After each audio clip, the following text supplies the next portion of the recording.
This digital read aloud book is called or titled Woody's Aqua Adventure. The author is Disney and Pixar. We're going to start by reading this book, and then we're going to move on to a vocabulary lesson. You could pause this book at any time. You can try to read a page by yourself and then listen to the recording, or listen to the recording, pause it, and then try reading it yourself. Or you could just listen to the read aloud, and then if you need to pause it while we're doing the activity, then you can do that. Disney Pixar Toy Story Woody's Aqua Adventure. It was a hot summer day. The toys were keeping themselves busy while they waited for Andy to come home from camp. Suddenly, Ham heard a noise on the baby monitor. "He's coming! He's coming! Everyone, back to your positions," Ham said. "The aquarium was so great!" Andy shouted, bursting into his room. "It had the coolest sharks. Hey, where's Ham?" Andy looked around the room. Finally, he spotted his piggy bank. "There you are," he said. "You wouldn't believe the treasures I got today." "You keep it safe while I'm gone," Andy said, and ran out of the room. Woody couldn't believe it. He was the one Andy always told his secrets to. Why was Andy asking Ham to hold his treasures? "Come on, Ham," Woody said.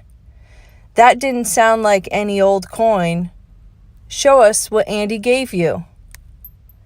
But Ham was enjoying sharing a secret with Andy for once.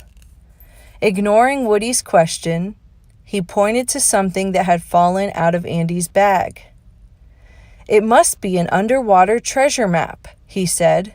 "Hey, Woody, do you know any pirate stories?" Woody knew Ham was trying to distract him, but he loved making up stories. "You betcha," he answered. "Why, there was this one time Bullseye and I were on a mission to find a sunken treasure ship." "That's right," Buzz Lightyear jumped in. "We were hunting the dreaded pirate Porkchop. We had to stop him before he stole the ship's treasure." "There we were," Woody continued. "We had searched everywhere, but there was still no sign of the ship or Pirate Porkchop. We were about to head back to our ship when suddenly a single gold coin drifted down and landed in front of us. The coin could have only come from one place: the underbelly of Pirate Porkchop. "There he is!" Buzz shouted. "Let's get him, partner!" I cried. Buzz and I hopped onto Bullseye and we took off. Pirate Porkchop was ready for us. He jumped into a speedboat and raced away. "You'll never catch me, Sheriff," he cried. But Porkchop wasn't the only one with tricks up his sleeve. Buzz flipped open his wrist communicator. "Buzz Lightyear to Mission Control," he said. "Porkchop has been spotted. We need some backup. Lightyear-o." Before Buzz could finish his message, tentacles grabbed us from below. We were trapped. Suddenly, we heard a laugh above us. It was Pirate Porkchop. "I told you you'd never catch me," he said. "Don't you love my little monster? He's so helpful in removing pesky sheriffs." Just then, I heard the sound of another boat. "Yahoo!" a voice cried. It was Jessie, the cowgirl, and she'd brought our own sea monster to help her out. Backup had arrived. "Just try to get away from me, Porkchop," Jessie called. "I'll hogtie you faster than a steer can blink." Pirate Porkchop began to laugh.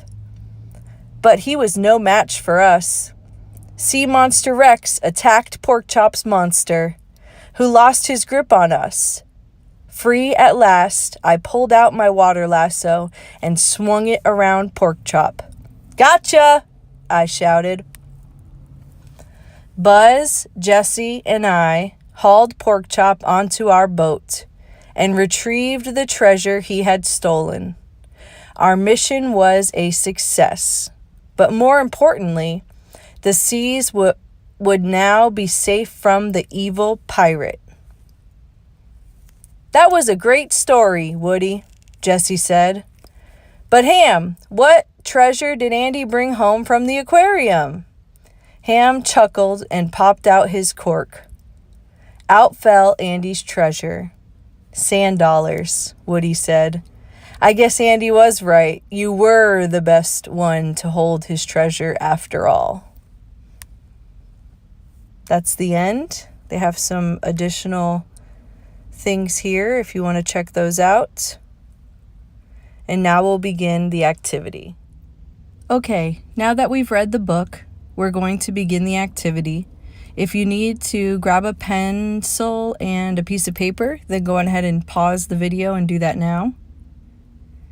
And if you're ready to proceed, then we're just going to go back to the beginning of the book. So here is the cover of the book. And we're just going to go through page by page, and I've highlighted some words that we're going to use as vocabulary words.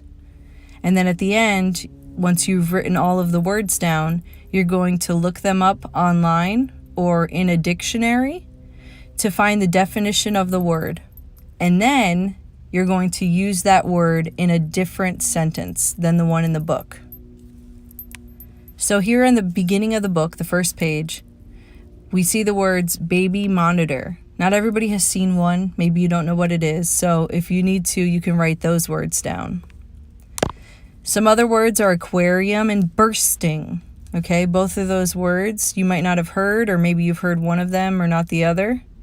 And you can go ahead and write those down. Next, we have secrets. Maybe you don't use this word very often, or maybe you're unsure of the meaning, so you can go ahead and write the word secrets. The next page, we have the word underwater, compound word. So you can go ahead and write that word down. Maybe you don't use that on a regular basis. Then we have distract and sunken. Both of those words are probably not used that often in your vocabulary, but looking up the definition and maybe using it in a sentence could help you when you're writing for an essay or a paper, when you have to write some paragraphs. These are good words to use when you're writing. Dreaded. On this page we have dreaded. You can write that down. Drifted. Another word, drift or drifted. Underbelly, another compound word, probably not used as often as you'd think. Then here it's tricks and communicator. Both of those words are highlighted. You can write tricks and communicator. The next ones are tentacles and pesky. Those are some words you might not know the meaning to, so go ahead and write those words down as well. Steer. Steer can have multiple meanings. In this text, it's used as a horse, so you can go ahead and use that definition. This page we have lasso. I'm not sure if you know what that is. We're going ahead and write that word down. And then retrieved, retrieve or retrieved. And then here's an example of one of the words that's not highlighted, pork chop. In this story, it's his name, Pirate Porkchop. It's his name, Ham. They call him pork chop sometimes. But the definition that I found online is a chop of pork. So I just wrote there, number 1, pork chop is the word. And then a chop of pork is the definition. And then I used it in a sentence and I wrote, we are eating pork chop and beans for dinner. So you can go on ahead and model your activity just like this one. Just write your name on top, and we're going to go through each one and write the word, the definition, and then a sentence. And hopefully this will help you use these words more regularly. You can use them when you're speaking, you can use them when you're writing, and hopefully that will help build your vocabulary. I hope you enjoyed this video. Thank you.